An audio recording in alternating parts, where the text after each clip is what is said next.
녹음되고 있습니다. 어제 분명히 녹음 버튼 눌렀는데 지난주에 녹음이 안 돼가지고 뭐 제가 제 설교를 그동안 기다려주신 여러분들에게 죄송한 사과의 말씀을 전합니다. 저는 유튜브 개설하고 나서요 누가 들을까 했어요. 솔직히 기대도 안 했고 그냥 내 나름대로 한번 최선을 다해보자 해서 그냥 유튜브 했거든요. 그때는 첫 영상이 어제 보니까 누가 54회가 써 있더라고요. 왜? 첫 영상은 54명이 먹었다는 거예요. 그걸 같은 사람이 보면 기록이 안 된대요. 카운트가 안 된대요. 그래서 누가 봤든지 중요한 건 제가 아니라 하나님의 복음 말씀이 들려지는 거니까요. 네, 그걸 생각하면서 오늘 또 힘내서 청중은 별로 없지만 힘내서 한번 말씀을 전하려고 합니다. 이사야서 40장에서요 48장 말씀은요 주로 우상에 관해서 주제를 우상으로 잡고 이스라엘과 비교하기도 하고 오늘 본문처럼 우상과 하나님에 대해서 말씀하기도 해요. 이처럼 우상에 대해서 많은 부분을 지금 할애를 하고 있다는 건 그 우상의 문제가 그만큼 심각하다는 얘기죠. 그래서 오늘 본문 말씀 들어가기 전에 우상에 대한 우리 얘기를 하고자 해요. 여러분 우상이란 무엇이죠? 우상하면 딱 떠오르는 뭐 이미지나 우상하면 생각나는 게 있습니까? 금으로 만든.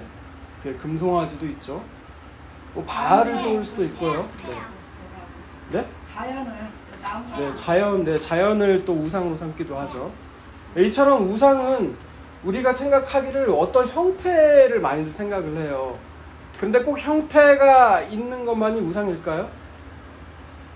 그건 아니더라 이 말이죠. 나중에 또 이거에 대해서 보게 될 건데 처음에 우상이 언제부터 나타났을까요?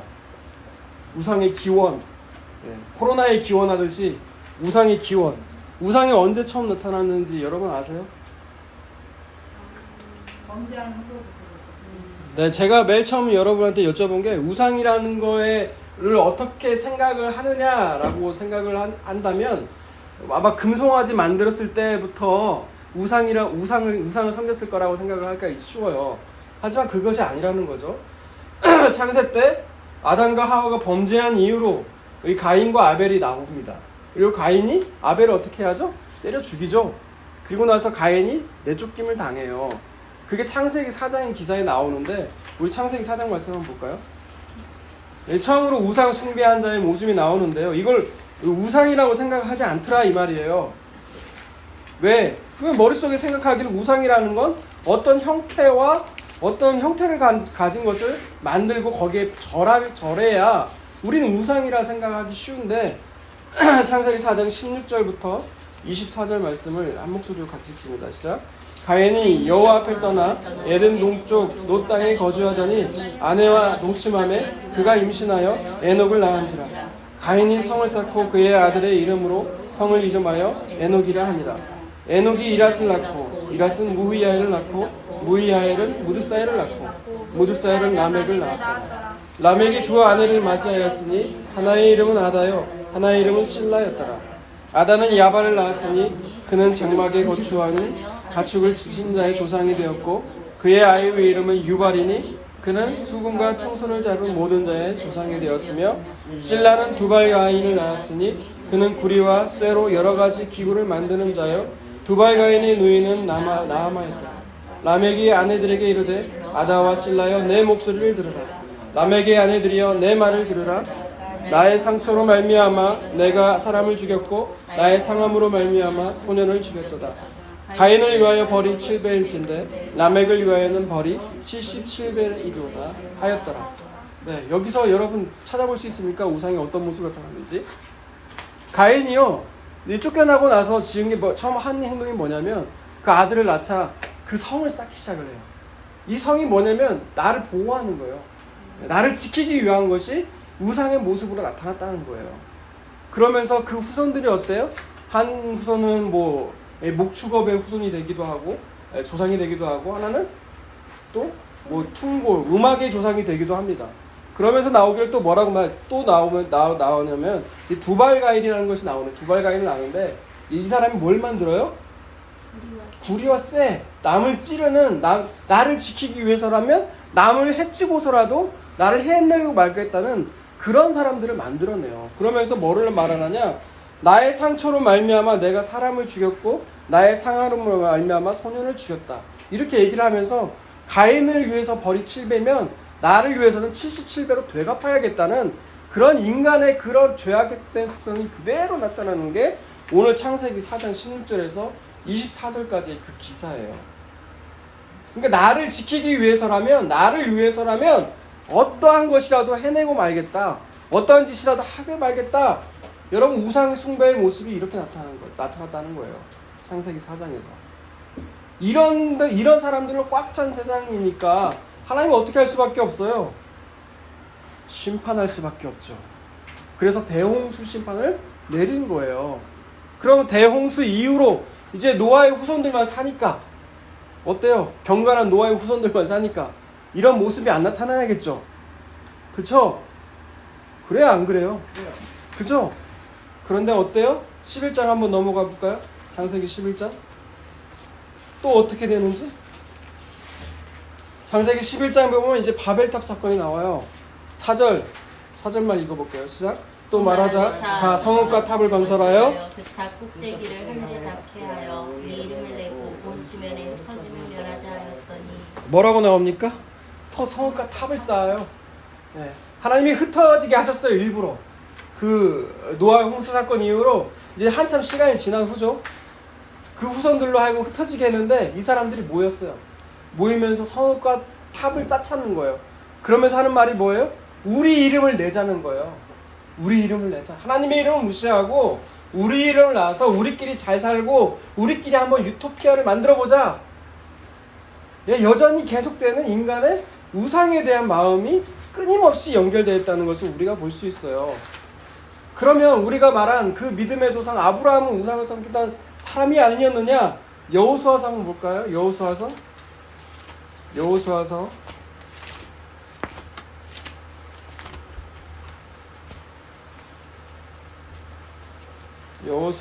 2장 24장 2절과 3절 말씀입니다. 여호수아가 모든 백성에게 이르되 이스라엘의 하나님 여호와께서 이같이 말씀하시기를 옛적에 너희의 조상들 곧 아브라함의 아버지 나홀의 아버지 데라가 강 저쪽에 거주하여 다른 신들을 섬겼으나 내가 너희의 조상 아브라함을 강 저쪽에서 이끌어내어 가나안 온 땅에 두루 행하게 하고 그의 씨를 번성하게 하려고 그에게 이삭을 주었으며. 네. 뭐라고 나와요? 아브라함의 아버지가요 어떤 사람이었어요? 우상을 섬기던 사람이었어요. 그 말은 뭐예요? 아브라함도 우상의 영향 아래 있었다는 얘기예요. 믿음의 조상이라고 한 아브라함도 있었는데 이 말은 반증하면 뭐예요? 모든 사람이 다 우상 숭배에 빠져서 그 이후로도 계속 살았다는 얘기예요.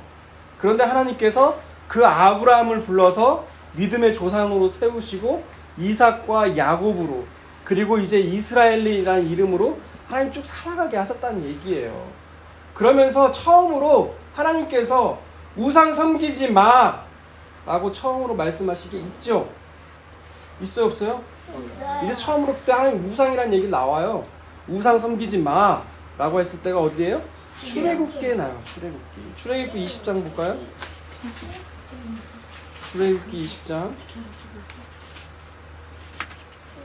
출애굽기 20장 1절에서 6절까지 한번 읽어주세요. 20장이요. 하나님이 모든 말씀을 말씀하여 이르시되 나는 너를 애굽 땅 정죄했던 그것을 인도하여낸 우리 하나님 여호와니라. 너는 나 외에는 다른 신들을 네게 두지 말라. 너를 위하여 새긴 우상을 만들지 말고 또 위로 하늘에 있는 것이나 아래로 땅에 있는 것이나 땅 아래 물속에 있는 곳에 어떤 형상도 만들지 말며 그것들에게 절하지 말며 그것들을 섬기지 말라. 나 네 하나님 여호와는 질투하는 하나님인즉 나를 미워하는 자의 죄를 받되 아버지로부터 아들에게로 3-4대까지 이르게 하거니와 나를 사랑하고 내 계명을 지키는 자에게는 천대까지 은혜를 푸는다. 네, 아멘. 이제 하나님이요 이스라엘 백성을 출애굽을 시키면서 모세에게 십계명을 주세요. 근데 그 첫 번째 계명이 뭐예요?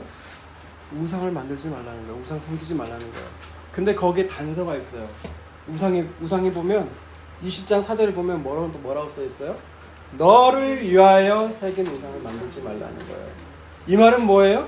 우상은 나를 위해서 하는 게 모든 게 다 우상이라는 거예요.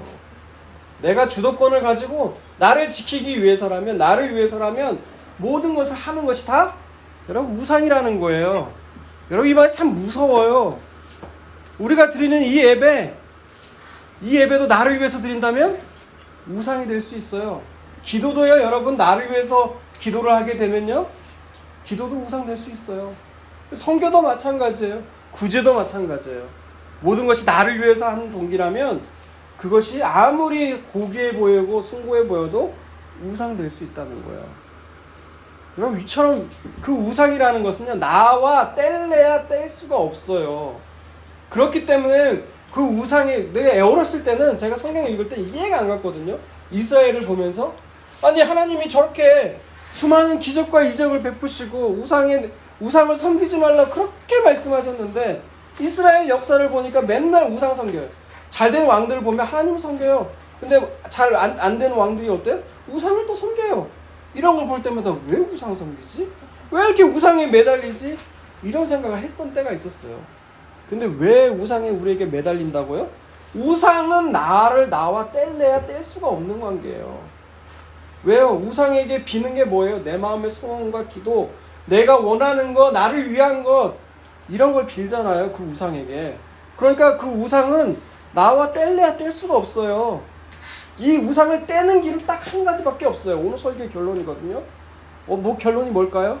뗄 수 있는 비결은 딱 하나밖에 없어요. 뭘까요? 네가 말해봐 하는 표정인데, 네, 우리가 죽어야 돼요. 죽어야 돼요. 죽는 방법 외에는 없어요. 우리가 숨붙이고 사는 동안 우리는 나도 모르게 자기 중심성이 꽉꽉 묻힌 존재예요.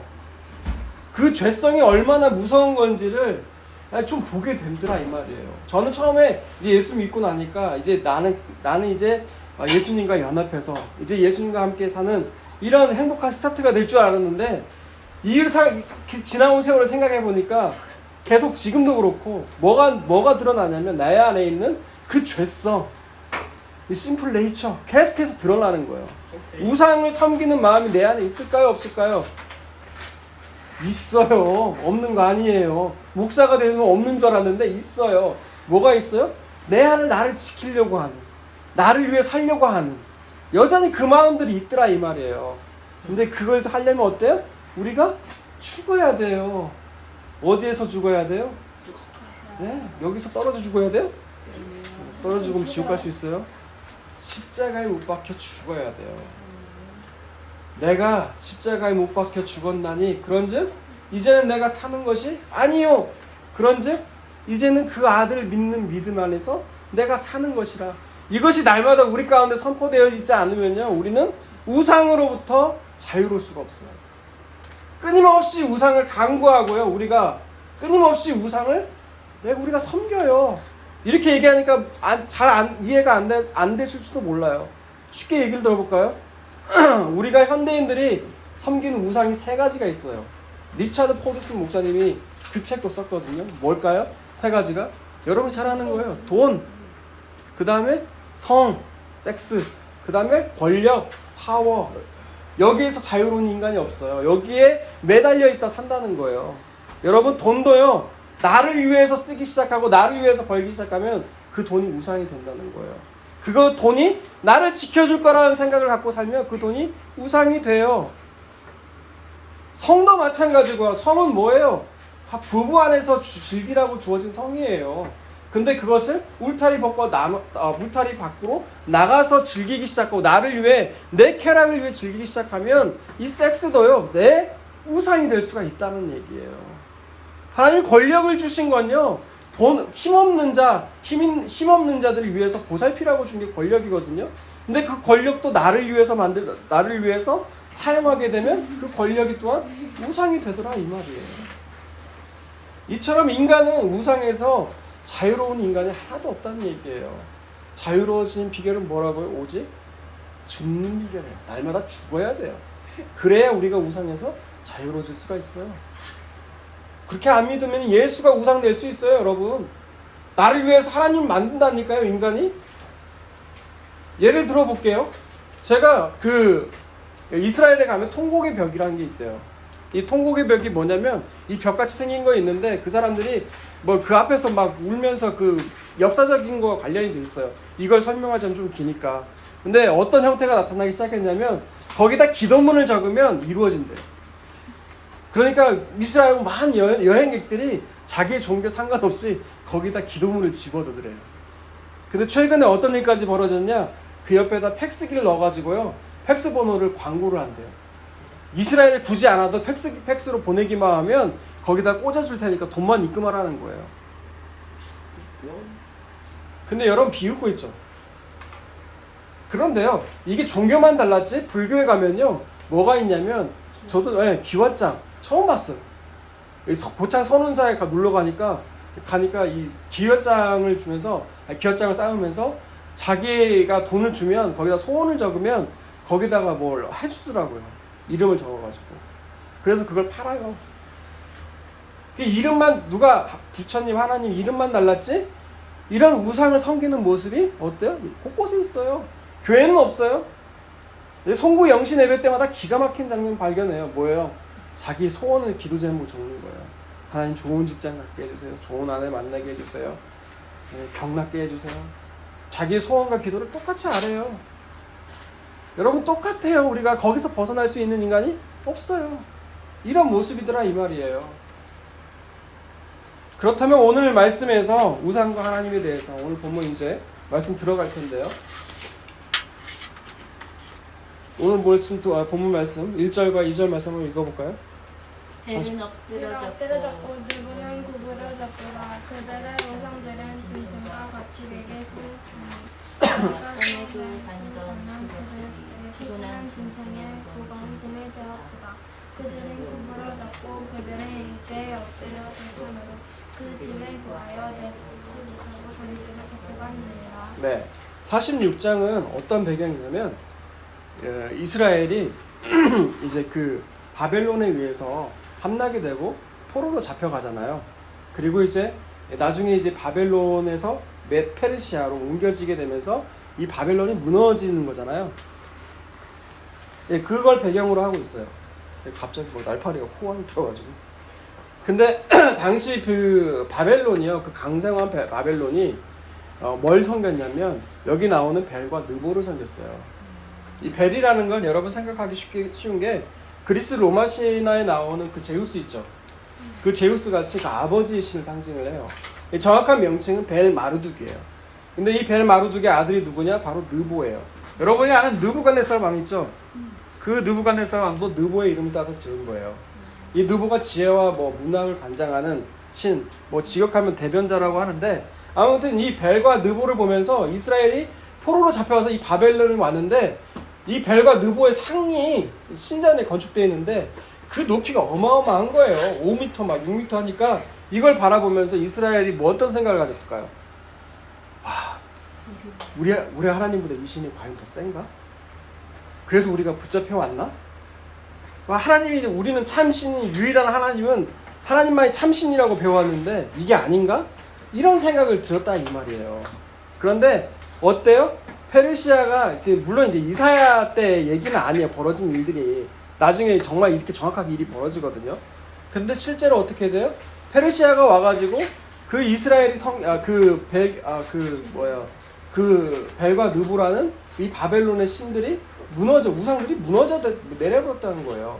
그러니까 여기서 말하고자 하는 게 뭐예요?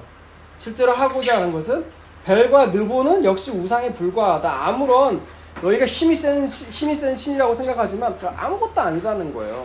결국 구원하지 못하는 그러한 돌조각이 지나지 않는다라는 것을 이야기하고 싶은 거예요. 1절과 2절에서. 구체적으로 더 어떻게 얘기를 하냐면 6절과 7절 한번 읽어보세요. 6절과 7절 읽습니다. 시작.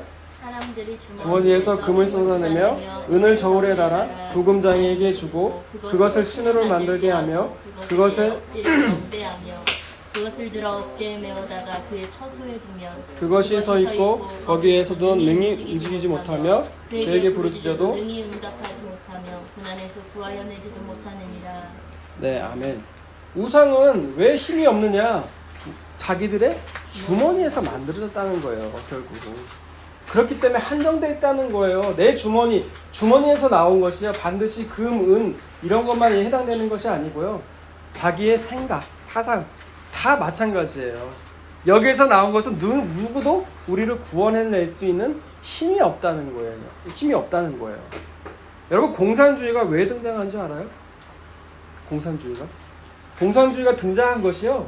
사람들이 못 사니까 빈익빈 부익부 차이가 커지니까 모두 다 똑같이 잘 살자 해가지고 만들어진 것이 좋은 이념이에요. 좋은 생각이에요. 그게 공산주의예요. 사회주의예요. 하지만 지금 시간이 지난 흐름 지금 어때요? 공산주의 주장하는 나라 딱 하나밖에 없어요. 공산주의도 아니에요. 독재로 가지.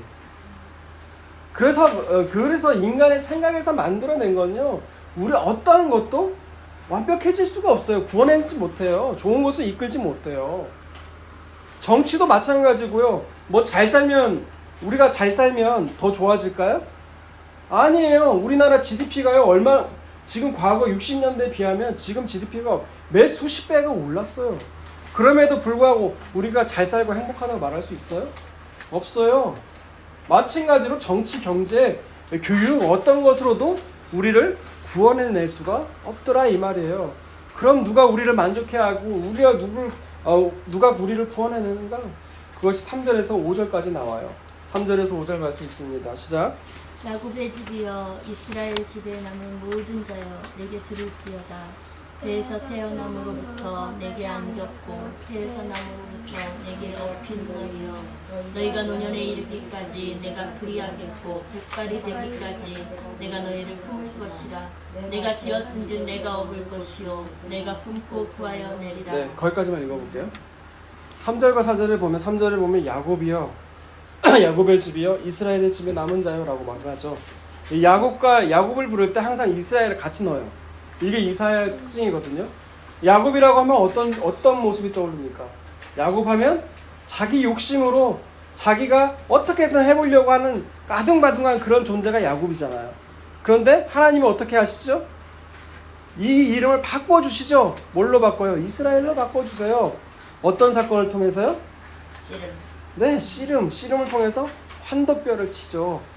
정확하게 환도뼈가 뭔지를 몰랐다가 런닝맨의 그 지하만 아저씨가 나오는데 환도뼈를 그때 정확한 부위가 이 골반 여기 들어가는 데 있잖아요. 이쪽 부위더라고요. 이쪽 부위를 딱 치게 되면 어떻게 되냐? 못 걷게 된대요, 잘. 그러니까 자기가 아둥바둥 자기가 살아보려고 하는 그것을 하나님이 치신다는 거예요. 그걸 쳐야 그 야곱이 자기 욕심 많고 자기 주도권을 가졌던 그 야곱이 이스라엘이 되는 것은 바로 환도뼈를 치는 그 사건이 아니면 안 된다는 거예요. 은혜가 되지 않아요? 여러분, 우리 삶 가운데 하나님이 환도뼈를 치는 사건이 각자에게 일어날 수밖에 없다는 거예요. 우리가 구원받을 하나님의 자녀라면 그런 사건이 일어나게 된다는 거예요. 내가 이거 아니면 안 돼. 잡고 있는 것들 하나님이 어떻게 해요? 치신다는 거예요. 만약 돈이라고 생각된다면요. 여러분, 돈이라고 생각되면 그 돈 중요하다고 생각되는 거 그게 돈이고 자녀라면 그걸 하나님이 치신단 말이에요. 그리고 누굴 바라보게 하세요? 하나님을 바라보게 하세요. 여러분, 그게 하나님이시라는 거예요. 근데 그 하나님이 뭐라고 말씀하세요?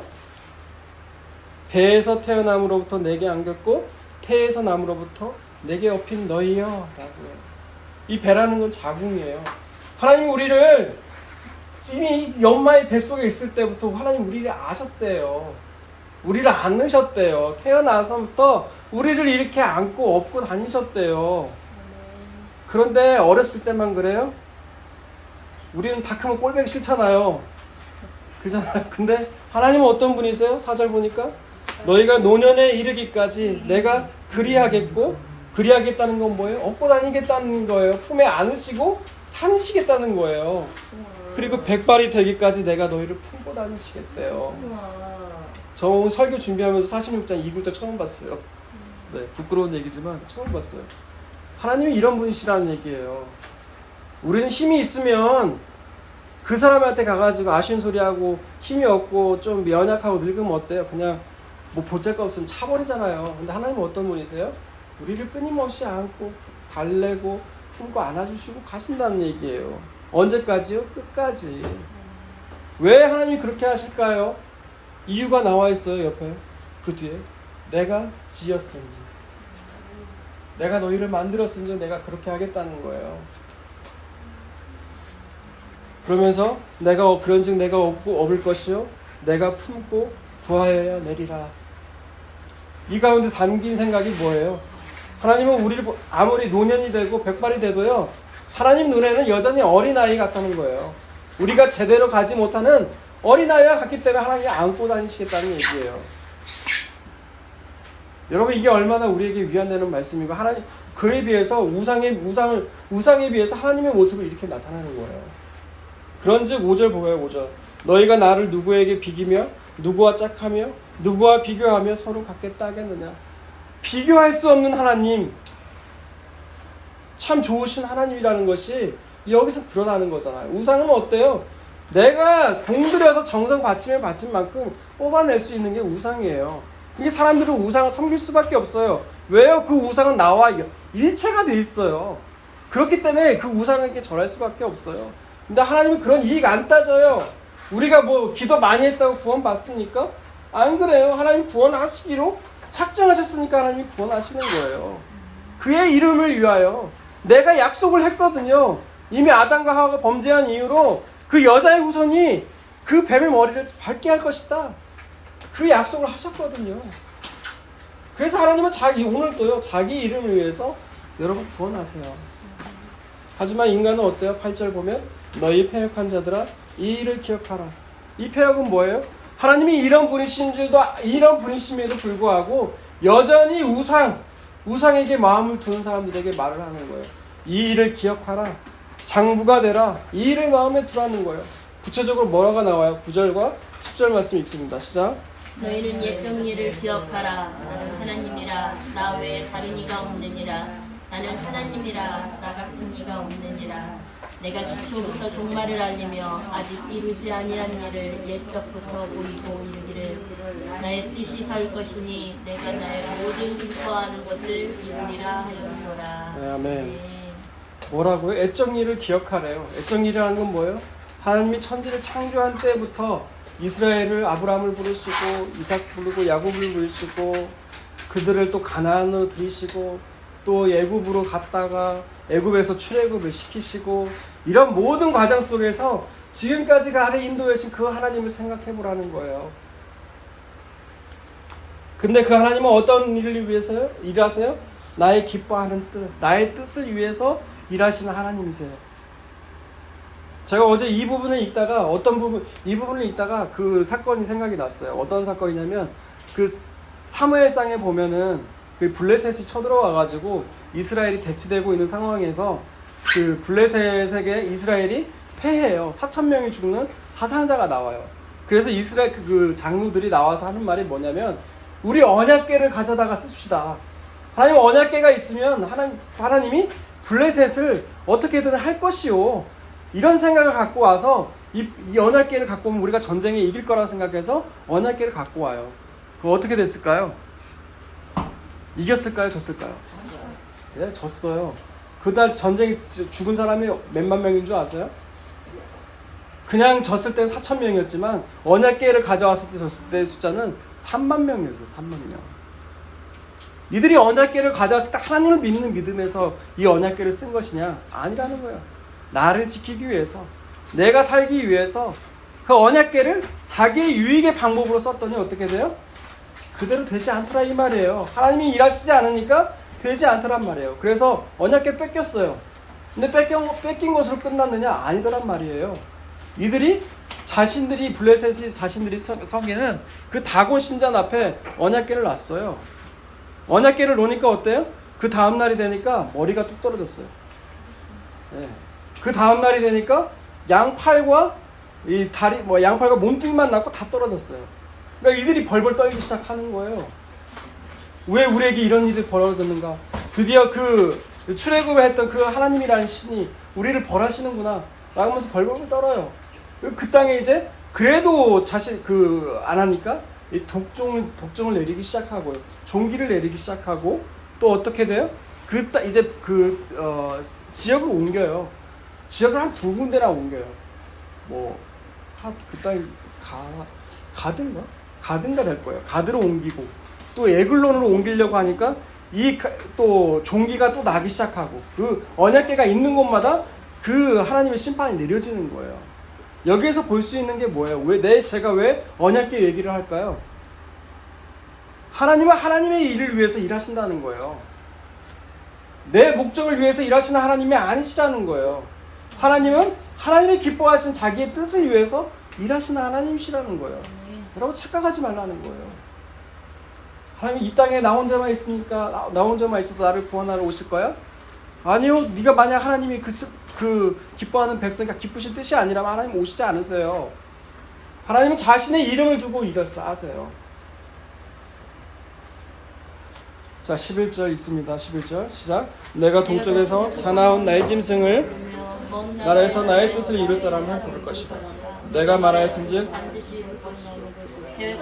반드시 시행하리라. 네, 제가 아까 말한 건 언약궤 사건이었지만 여기 이사야가 예를 든 건 바로 고레스 왕을 예를 든 거예요. 하나님이 고레스를 들어서 이제 바벨론을 심판하실 것이다 이 얘기를 하신 거예요. 근데 고레스 왕도 마찬가지예요. 고레스 왕도 자기가 잘나서 이렇게 된 것인 줄 알면은 그 고레스 왕도 결국 어떻게 돼요? 로마로 바뀌게 돼요. 그리스로 바뀌게 돼요. 그 그리스도 로마로 바뀌게 돼요. 이걸 통해서 말씀하시는 게 뭐예요? 역사를 전반적으로 움직이시는 분이 누구다? 바로 하나님이시라는 거예요. 그러면서 12절 읽습니다. 12절 시작. 마음이 완악하여 공회에서 멀리 떠난 너희여 내게 들으라. 예, 여러분 우상이 뭡니까? 우상이 뭐예요? 하나님의 공회에서 떠난 것이 바로 우상이라는 거예요. 결론적으로 이사야 46장에서 말한 게 뭐예요? 하나님의 공의, 하나님의 말씀에서 떠난 사람들이 뭐예요? 결국 우상 숭배에 빠지더라 이 말이에요. 우리가 하나님이 공의를 갖다 줬는데 우리는 공의 이런 거 관심 없어요. 그러니까 잘 먹고 잘 살고 배불려주고 내 배 따뜻하게 해주고 내 자식 잘 되게 해주는 것이 우리 그게 더 중요해요. 말을 하는 것이 누구예요? 우리 인간들이라는 거예요. 공이 필요 없다는 거예요. 발로 차버리는 거예요. 이건 너나 쓰세요. 발로 차는 거예요. 우리가 인간이 모든 사람이 다 그랬어요. 그런데 하나님이 어떻게 하셨는지 보세요. 13절 읽고 말씀 끝내도록 합니다. 13절 읽습니다. 시작. 내가 나의 공의를 가볍게 할 것인지 그것이 멀지 아니하나니 나의 구원이 집지하지 아니할 것이다. 내가 나의 영광인 이스라엘을 위하여 구원의 시온에 베푸리라. 아멘. 거들떠보지 않는 그 공의를 하나님이 갖고 가서 그 이스라엘에게 부어주세요.